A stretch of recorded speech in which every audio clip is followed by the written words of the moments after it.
अभी बिहार के शिक्षा विभाग में कुछ दिनों से शिक्षकों के स्थानांतरण की बात हो रही थी और एप्लीकेशन भी भरा जा रहा था, सबसे विकल्प लिया जा रहा था, पूरी स्थानांतरण नीति सामने आई थी। लेकिन अब अचानक उसे निरस्त कर दिया गया है और ये माजी बन गया है, भूतकाल बन गया है। स्थानांतरण को रोक दिया गया है और कहा गया है कि जब तक 5 सक्षमता परीक्षा नहीं हो जाता है तब तक कोई स्थानांतरण नहीं होगा। और जो शिक्षक सक्षमता पास हो गए हैं उन्हें प्रोविजनल अपॉइंटमेंट लेटर मिलेगा और वो विशेष शिक्षक कहलाएंगे। तो कहीं खुशी है, कहीं गम है। जीवन खुशी और गम का ही तो संगम है। ऐसा नहीं है कि सिर्फ बीपीएससी वाले परेशान हैं और वो नाखुश हैं, बल्कि नियोजित शिक्षक भी जिनका अपने घर से दूर मूल विद्यालय है अभी जहां वो पदस्थापित हैं, वो भी नाखुश हैं। सवाल कई सवाल है नियोजित शिक्षकों के भी और बीपीएससी शिक्षकों के भी। खुश सिर्फ वही है जिनका घर अपने विद्यालय से नज़दीक है, चाहे वो बीपीएससी शिक्षक हो, महिला या पुरुष, या नियोजित शिक्षक हो, महिला या पुरुष, या नियमित शिक्षक हो, महिला या पुरुष। सिर्फ वही खुश हैं इस स्थानांतरण नीति के रुक जाने की वजह से जिनका घर उनके स्कूल से नज़दीक है। और जिनका भी घर अपने स्कूल से ज़्यादा दूर है, चाहे वो नियमित महिला या पुरुष शिक्षक हो, या नियोजित महिला या पुरुष शिक्षक हो, या बीपीएससी महिला या पुरुष शिक्षक हो, वो सभी नाराज़ हैं। वो सभी इस उम्मीद में थे कि शायद इस स्थानांतरण के ज़रिए अभी हम जितने दूर हैं उससे नज़दीक आने का मौका मिलेगा और हम कम से कम अपने ज़िला में शायद जा सकते हैं।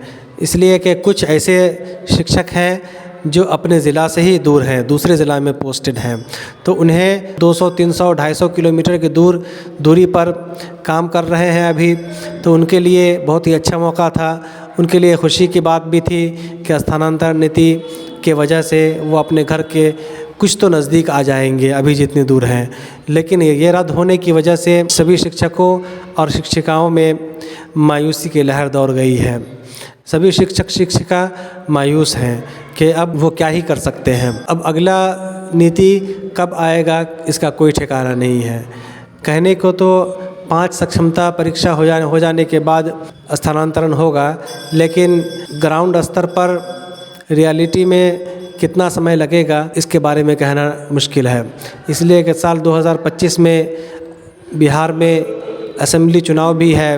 अगर उससे पहले नहीं होता है तो साल, 2 साल, 3 साल का भी टाइम लग सकता है या उससे भी ज़्यादा टाइम और स्थानांतरण होने में। अब अगर कोई इस खुशी में है कि शायद 5 के बाद 5 सक्षमता जल्दी से जल्दी एग्ज़ाम हो जाए, उसके बाद फ़ौरन ही स्थानांतरण निकल आएगा, ऐसा नहीं है।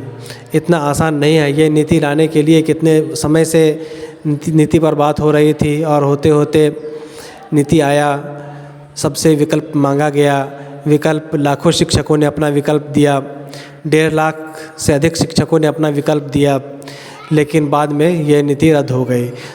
तो ये कैसा शिक्षा विभाग में जो ऊंचे ओहदे पर बैठे हुए हैं, क्या वो बेसमझे हुए काम करते हैं, नासमझ की तरह? क्या वो खुद नहीं जानते थे कि इसका परिणाम क्या होना है जो हम कदम उठा रहे हैं? बगैर सोचे समझे, बगैर किसी ब्रेनस्टॉर्मिंग के नीति ले आते हैं और बाद में निरस्त कर दिया जाता है। तो ये बड़ी अजीब बात है कि ऊंचे ओहदे पर बैठे हुए लोग ऐसा कर रहे हैं, जबकि उन्हें सोच समझकर हर कदम फूंक कर चलना चाहिए और हर कदम उठाने से पहले सोचना चाहिए इसका रिएक्शन क्या हो सकता है, इसका रद्द अमल क्या हो सकता है। तो बनाने से पहले पूरा विचार होना ज़रूरी है। सभी समुचित विचार होना चाहिए, सभी के पक्ष उसमें रखा जाना चाहिए और तब जाकर एक नीति बननी चाहिए ताकि किसी को भी कोई आपत्ति ना हो, सबके पक्ष में हो ये नीति। तो आशा करते हैं कि जल्द ही ऐसा कुछ आए, लेकिन फ्यूचर करीब में तो ऐसा कुछ होता हुआ नहीं दिख रहा है। इसमें साल, 2 साल से ज़्यादा का टाइम लग सकता है। पढ़ाइए अच्छे से जब तक अपने विद्यालय में है, और जब समय आएगा तो सभी शिक्षकों को अपने घर के करीब जाने का मौका मिलेगा। हम आशा करते हैं कि ऐसा दिन जल्द ही आए और सभी शिक्षक के लिए खुशी का सौगात लाए और सभी शिक्षकों के खुश होने का खुश होने की वजह बने। धन्यवाद। Thank you so much for watching. Subscribe कर लीजिए हमारे चैनल को, नए हैं तो, और वीडियो को ज़्यादा से ज़्यादा शेयर कीजिए। और हमारे मेंबर्स बनने के लिए चैनल के नाम के सामने ज्वाइन का बटन है, उस पर क्लिक करके हमारे मेंबर्स बन सकते हैं और हमारे काम को सपोर्ट कीजिए। धन्यवाद। Thank you.